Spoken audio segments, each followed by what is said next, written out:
Hey, I'm Marc Gauthier. I've been training 15 years, brown belt under Nick Castiglia at Gracie Baja. I've been reffing 10 years or so. Now I'm organizing a lot of OGA and all the local tournaments. For us, today is a good day. It's a little venue. It's a little more tight. But when it comes down to the tournament itself, everything's getting better. Since COVID, pre-COVID, we had different rule set. Now we're going into more like a sport jiu-jitsu where it's like we're trying to make every tournament the same. So it's like new people all the time. The number one thing about jiu-jitsu is there's always white belts. Always. The blue belts, they compete a bit and then they get families, and it's a big thing. So when it comes to rules of jiu-jitsu, it's like they're always changing. Every little tournament has different rule set, so it's like gets confusing. Some guys you're allowed to do this, some guys you're not. And it's like, but in the majority of it, everybody's catching on, and they're like every tournament gets easier and easier, and it's like it's just becoming a big community. With Toronto, with Montreal opening up and everything, like there's tournaments every second weekend now. This is like I think the 6th time we're at Lansdowne.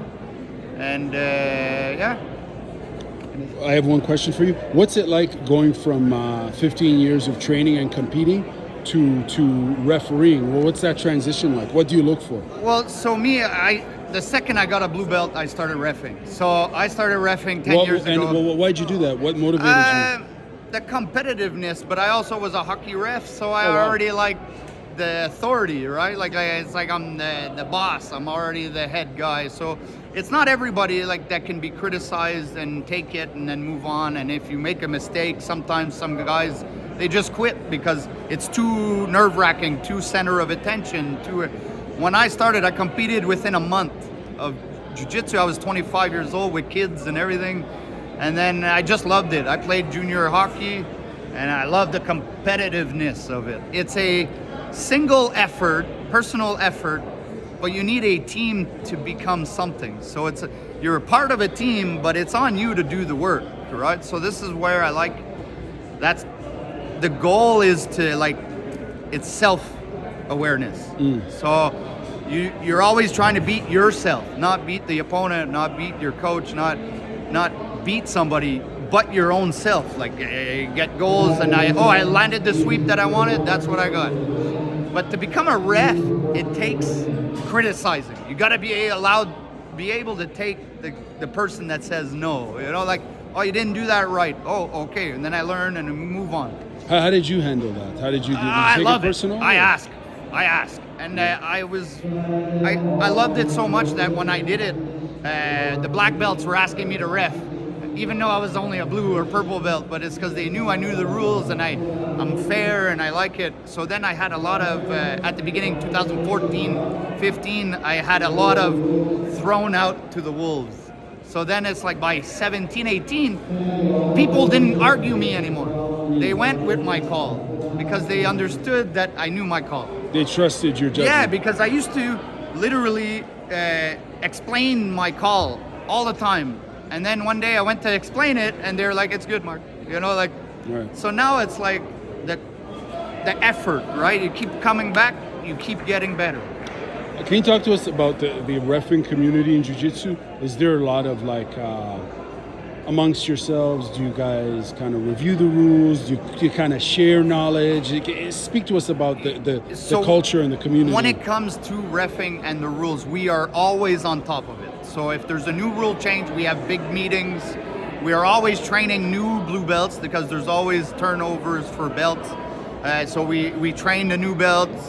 We go over the rules before the tournament, go over the rules after the tournament. I sit down with my refs at the end of the day and I ask if there's any questions or any errors that somebody did, just to know what we need to work on for the next one.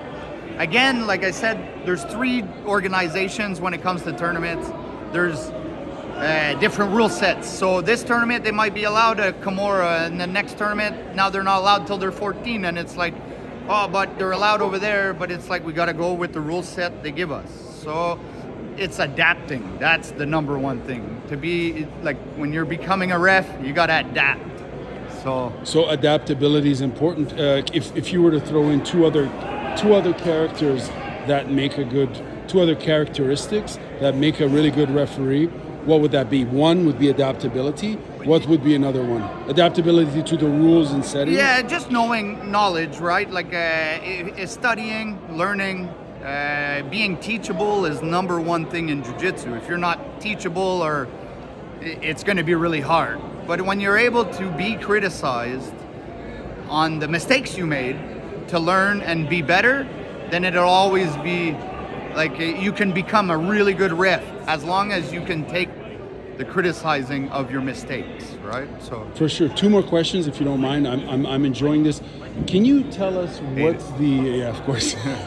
what is the first? Actually, three questions. Your favorite division to ref at, and can you tell us your favorite memory refereeing thus far? You've been doing it for a decade, you said, yeah? And finally, I think I remember seeing, I believe it was you, there was an injury to your foot?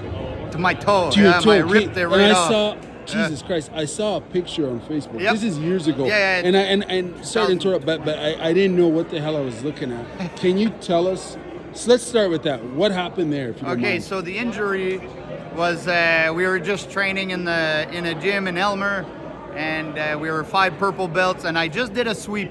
5 minutes in, did a sweep, and my toe caught the mat. Not in the mat or anything, I just stepped on it, and I ripped it completely off. It took 10 months for me to put my foot back down on the ground. Wow. I was back at the gym 6 weeks later. And training? Yeah. But how did you... I would never put my foot down, so I would just keep it up off the ground, and if you swept me, I went. And did you have a foot cast when you were walking? No, it was just literally... Yeah, the cast, but no, like it was just put back, dislocated more. But it was bone through. Because it looked, on the visual, looked like it was hanging by... It was out completely. Wow. But it took me 10 months. It took me a good year. I was competing. I was going. It's good now. It's okay. No nerve damage? Nothing. Just the fear. You're lucky. Yeah, I was very lucky. Doctor said I was lucky in a bad situation. Right. And then what was the other? Yeah, the other question is, what's your favorite division to referee and your fondest, best refereeing moment? Okay, well, so my best division is always the beginner nogi, because it's always a massive bracket of 20 to 30 guys, and you never know what can happen. They can see something like they don't see something, and it's very exciting because they don't really know what they're doing, but they're trying really hard. So I gotta say that. The black belts in the gi, they're very technical, and it's a very sort of boring match. Oh wow! But very you describe it as boring because it's no it's disrespect stale. to the black belts, but, I mean, it's just you're being honest. So, it's not fulfillment. Like as a white belt, they don't know what they're doing, so it's exciting. Right. And then my favorite moment was back in 2014-15 at a Submission Arts United. It was the absolutes of brown belt and purple belt together, and their whole teams on both sides were just screaming nonsense of missing points and all this, and I had to be on my game. Because they were just trying to get me to make a mistake, and I ended up never made a mistake. And now the guy is with Ethan Christilius, or he's like in Texas, and he's with the John Danaher squad. So it was a really good experience, but that was the day I got thrown with the wolves. That was probably the worst one. And you survived. Thank you very much for your time. Thank you. Thank you. Anytime. I was hoping for